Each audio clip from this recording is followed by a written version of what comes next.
I was not always attracted to Henry James. It wasn't that I was not attracted, but I didn't read him with the kind of avidity that people do have about their favorite author. I didn't have that. And then Ruth Jabvala, who in fact is a most devoted reader of Henry James, said, I don't understand why you don't read James more. I mean, he was just writing these books for you. The first novel, she said, read the Europeans. It's easy to read. It's not one of these long, difficult James books. It's a delightful book, and so I did read it, and it was delightful. And it had a lot in it that was really like the early Forster books. I've always had an interest in history. I've always had an interest in America. I've always been interested in sort of American social manners and American characters, American places, American ideas in the past, and read a lot about it. And James gave expression to all of that in a way that nobody else from me from that time did. The way he deals with his characters, that to me is fascinating as a filmmaker. Fascinating to try to bring that out. You can't always bring it out. You have to find other ways of showing it. He writes about people who are very self-aware. I've been pretending all this time. I've been dishonest. It's pleasure that I care for. It would be very hard for me to make a movie about characters who did not have any kind of self-awareness. I don't know how I would do it. And that's one of the reasons for me why so much of what I see in American movies today is not very interesting, because the characters are they don't possess much self-awareness, and that's one of the reasons that I like both Forster and James, because the characters, though they may fumble around and follow a wrong track sometimes, they are possessed of they have the ability to reason and to think about themselves and to think about why they do things and how they could do things in another way and so on. And the other thing about in the Europeans, he talks about family, the values of America, is expressed so well, the patriarch and all of that is sort of, yes, New England family, of a very simple, almost primitive family compared with the visitor from abroad. This is really the first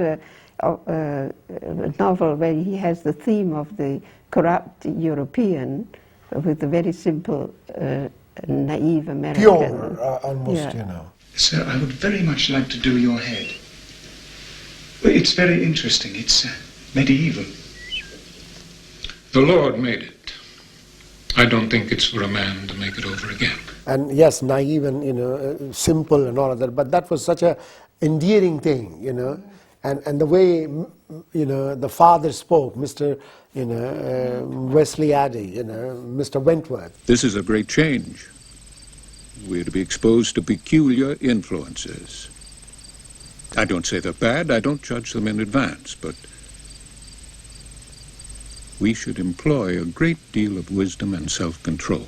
The voice of wisdom and Emerson and all of that, you don't see that America anymore. When we made the Europeans, we had to think very carefully about how would people talk, because it's not possible to take any kind of dialogue from any novel written in modern times or in the past and expect it to be absolutely convincing as speech.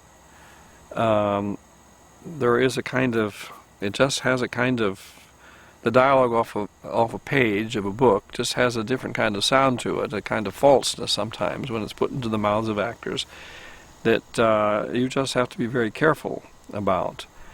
Now, we decided with the Europeans that we would, as much as possible, use James's dialogue, though that was a very chancy kind of thing, so that sometimes people speak in a kind of, quote, quaint way.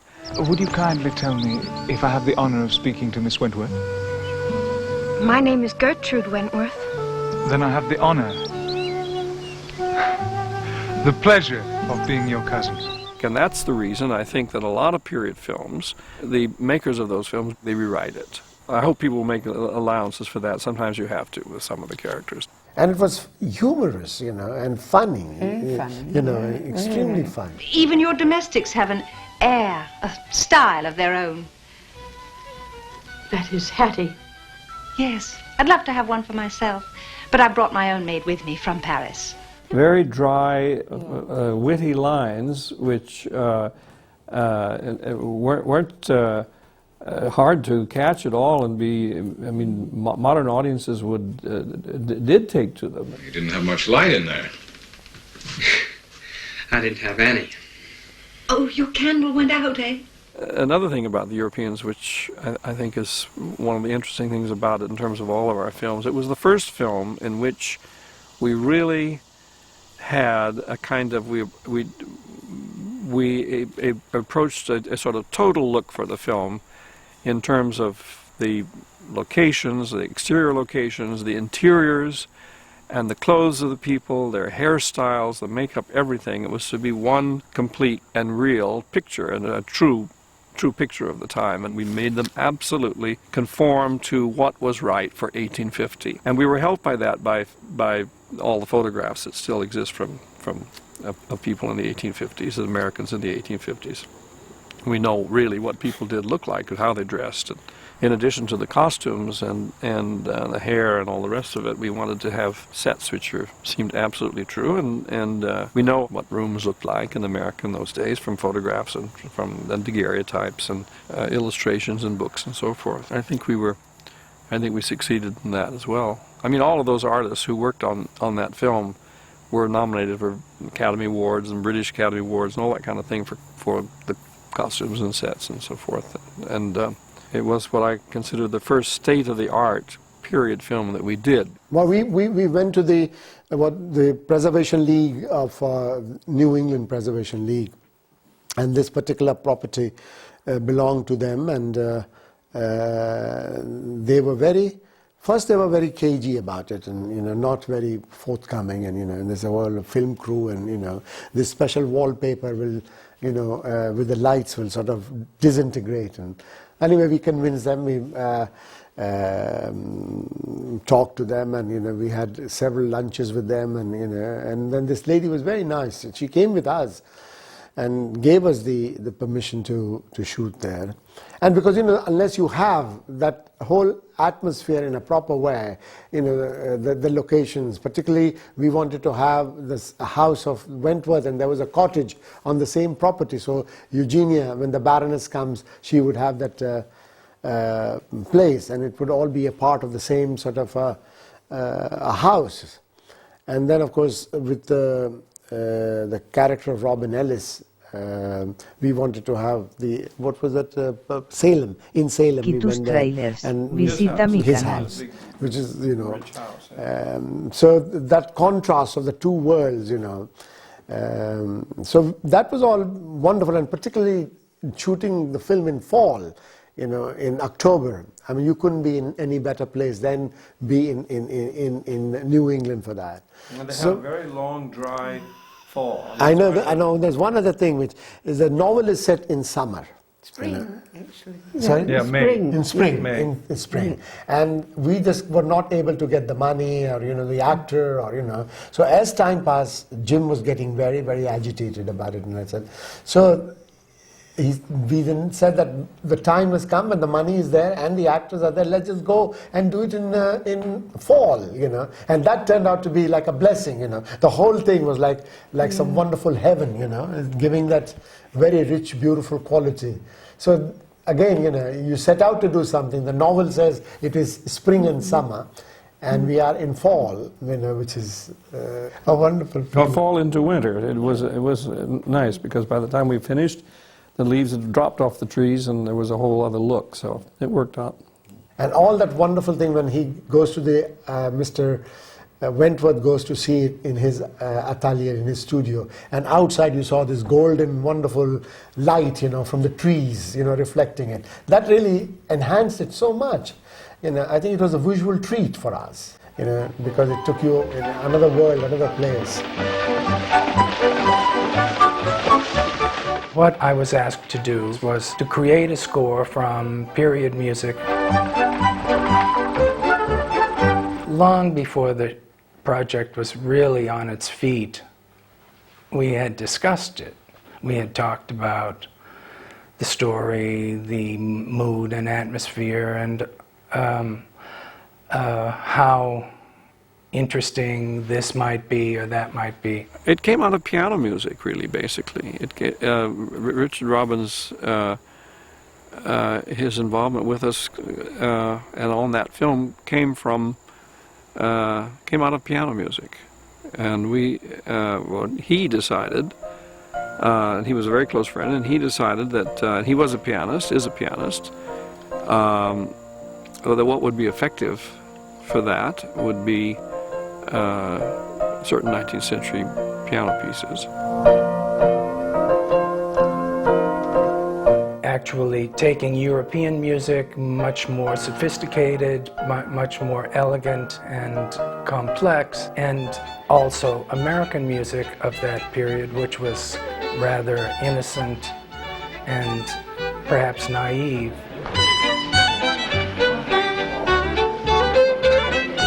And combine the two to in some way hopefully reflect the differences in the European and the American characters. The very elegant, sophisticated Baroness and the quite simple, straightforward Americans. Y tus trailers, visita mi canal.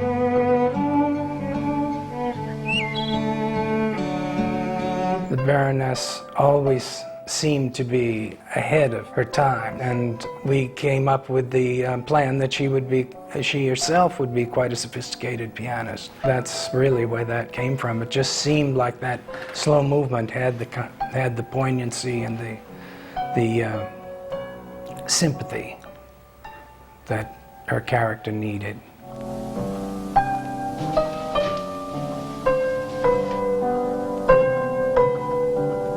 What way one can look at my involvement in film score writing would be I started creating scores from existing music, and then as time passed with the films, as time passed, I would create more of my own music, and then when we come to something like Howard's End, it's pretty much entirely original.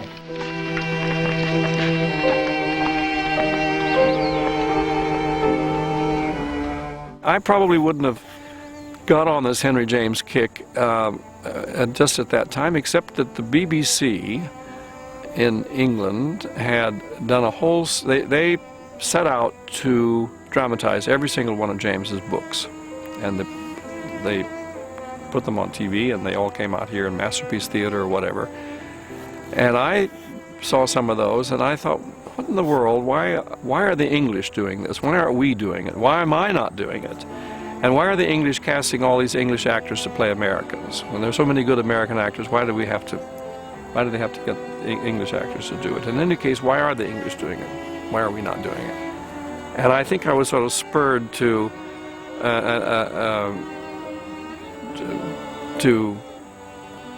take up Henry James just at that particular point, which of course coincided with Ruth saying, well, why don't you read Henry James? And it's someone that you would like very much. And it was partly in an attitude of I'll show them what it really... And then the strange thing was is that the financing for that film, for the Europeans, actually came from England. We couldn't interest anybody in this country in putting the money up for this Henry James movie, which is very little. We made it for under $1 million. No one wanted to put money in it. And so we finally got the money from England, which is ironic. But it did very, very well in this country and in England. It was a big success. I think the film opened in England before it opened in America. And it played in the same theater in London, the best theater, for almost a year or something. And then it finally opened here. Distributors in this country were also suspicious of it, just as financiers had been. They thought, oh, no one will go and see it, and so on. But people did go and see it, and I think there was something about the film that attracted audiences then.